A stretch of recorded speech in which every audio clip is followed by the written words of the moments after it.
Imagine dropping a bombshell like headlining the Super Bowl halftime show and suddenly finding yourself in the crosshairs of a culture war where the only casualties are common sense and a few conservative talking heads' egos. Welcome to Bad Bunny's world, where reggaeton rhythms clash with red state rants, and the only thing louder than the backlash is the artist's mic drop clapback. On September 28, 2025, the NFL, Rock Nation, and Apple Music unveiled their pick for Super Bowl LX, Benito Antonio Martinez Ocasio, aka Bad Bunny, the 31-year-old Puerto Rican phenom who's turned Spanish-language trap into a global takeover. Set to light up Levi Stadium in Santa Clara, California on February 8, 2026.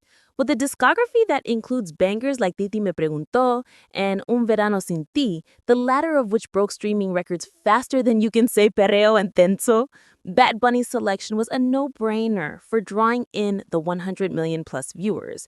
Jay-Z, Rock Nation's mastermind behind the halftime bookings, gushed in the statement that Bunny's work for Puerto Rico is truly inspiring, positioning the show as a cultural juggernaut. But oh boy, did the announcement land like a piñata at a MAGA rally, full of surprises, none of them candy. Enter Fox News, the self-appointed hall monitors of American entertainment who wasted zero time turning the reveal into a full-blown fiasco. Fox contributor Joe Concha kicked off the outrage parade on September 29th, predicting huge backlash and suggesting the NFL swap Bunny for Metallica because nothing screams inclusive halftime spectacle like thrash metal from the Bay Area. The NFL could drop Bunny because of this, Concha warned, as if the league hadn't already weathered Janet Jackson's wardrobe malfunction or MIA's middle finger without flinching. Then came Tomi Lahren, the blonde bombshell of bewilderment who doubled down by declaring Bunny not an American artist on air, prompting a collective eye roll from anyone who's cracked open a geography book since middle school. Newsflash, Tomi, Puerto Rico is a U.S. territory, making Bad Bunny as American as apple pie with a set of mofongo. Born in Vega Baja, raised waving the stars and stripes, and even voting in U.S. elections from afar. Social media erupted with ex-posts roasting her harder than a summer in San Juan. One user quipped, "Tomi thinks Puerto Rico is a foreign country. Next she'll say Hawaii is a luau theme park." The irony? Bunny's music has infiltrated every corner of the U.S. charts, outselling many English-only acts, yet Fox painted him as some exotic interloper threatening the heartland's heartthrob status. But the backlash didn't stop at geography lessons. It veered straight into immigration theater courtesy of Trunk World's usual suspects. Corey Lewandowski, the longtime Trump advisor with a rap sheet longer than a Bad Bunny tour set list, fired off on October 2nd that immigration and customs enforcement agents would swarm the Super Bowl like uninvited plus ones. ICE will be everywhere, he thundered on a podcast, tying it to Bunny's 2023 viral video where he confronted U.S. customs agents in a San Juan airport for harassing a woman, a clip that's since racked up millions of views as a masterclass in standing your ground. Lewandowski called it shameful to platform someone who hates America, conveniently ignoring that Bunny's critiques targeted overreach, not the flag. South Dakota's Governor Kristi Noem piled on October 3rd via Fox News, boasting about deploying resources to keep immigrants away from the event, as if the halftime show were a border checkpoint rather than a 13-minute extravaganza. Trump himself chimed in during a Newsmax interview, dismissing Bunny as the Bad Bunny Rabbit or whatever his name, and a massive Trump hater, before pivoting to complaints about kickoff rules because priorities. Mega podcasters like Benny Johnson labeled it an anti-ICE rally, urging boycotts of the NFL, while X threads buzzed with calls to blow off the league. One viral post summed it up, Bad Bunny at the Super Bowl? Cue the conservatives clutching their pearls and passports. The hypocrisy burned brighter than stadium lights. Here's a guy born on U.S. soil, paying U.S. taxes and representing U.S. territories, yet he's a villain for singing in Spanish and calling out bullies. Bad Bunny? Ever the cool cat in this clown show.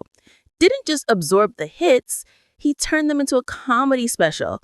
Hosting season 51 premiere of Saturday Night Live on October 4th, his second gig after a viral 2023 stint with Pedro Pascal, he opened his monologue with a bilingual bombshell. Strutting out in a tailored suit that screamed, "I'm here to slay, not shade," he beamed, "You might not know this, but I'm doing the Super Bowl halftime show, and I'm very happy, and I think everybody's happy about it, even Fox News."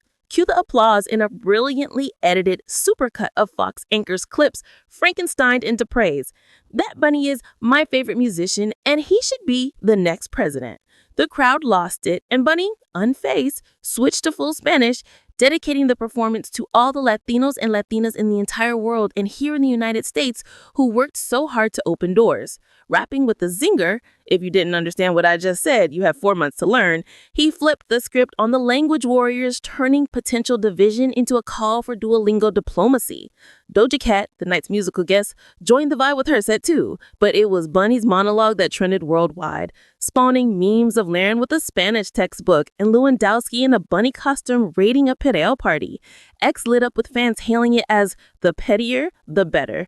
One post reading, Bad Bunny just made Fox News his backup dancers, reluctant but grooving.